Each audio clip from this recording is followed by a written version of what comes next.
claimed it was self-defense. The psychology told a different story. "He came at me with a knife." That's what Darren told the 911 dispatcher. But when detectives pulled the security footage, they didn't see a fight, they saw a setup. Darren Langston was a 35-year-old fitness trainer in Phoenix, Arizona, built like a linebacker, always smiling. He had a loyal client list, an active Instagram following, and a spotless criminal record. People said he was intense but focused, disciplined.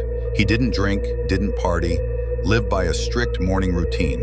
Up at 5, gym by 6, clients by 8. But beneath all that structure was control. And beneath the control was rage. Then came Jordan Beck, bright, funny in that disarming way. He wasn't a client, just a neighbor who'd moved into the unit below. They crossed paths in the parking lot. Jordan had a bike, Darren had a garage. One small favor turned into casual chats. Then beers on a Friday, then trouble. It started with noise complaints. Jordan's music, Jordan's friends, Jordan's laugh. Darren didn't like any of it. He knocked, he warned, then he started writing it down. Every offense, every incident. He filed a complaint with the landlord. Jordan apologized. It didn't matter. One night a neighbor heard shouting through the vents. "Don't act like you're better than me." "I'm not. I'm just living my life, man." The next morning, Darren was spotted scrubbing his hands at the car wash. Neighbors said they saw scratches on his neck. Then came the call. 911. "There's blood everywhere. I had no choice. He attacked me with a knife." It seemed clear-cut. Jordan was found on the kitchen floor, dead. A knife was near his hand. Darren had defensive wounds, a deep gash on his forearm, a bruised eye. But something didn't sit right. Jordan's phone was open. His last text read, "He's acting weird. I'm heading out." And then there was the footage. The apartment complex had just installed new hallway cameras.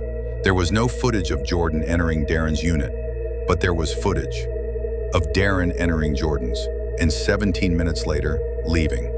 Blood on his hands, knife in a gym towel. Detectives confronted Darren. He claimed Jordan invited him up, claimed Jordan snapped, self-defense, nothing more. But the ME's report didn't support it. Jordan had blunt force trauma to the back of the head, no signs of a struggle. And Darren's search history? How long does it take to bleed out from abdominal wound? Best places to stab for survival. Self-defense law, Arizona. Castle doctrine loopholes. That's when they called in Dr. Elaine Mercer, a forensic psychologist. She'd profiled domestic abusers, stalkers, spree killers. She sat down with Darren. He was charming, controlled, polite, but he slipped. When she asked, "What made you feel threatened?" He said, "He didn't respect boundaries," he said.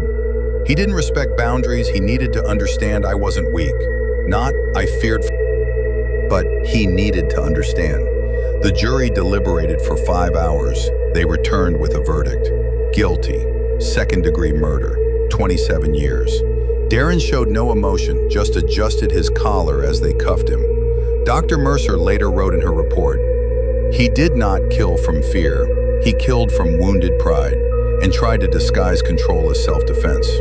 Self-defense is a human right, but when a man confuses boundaries with threats and sees rejection as disrespect, what's left is a murder dressed as survival.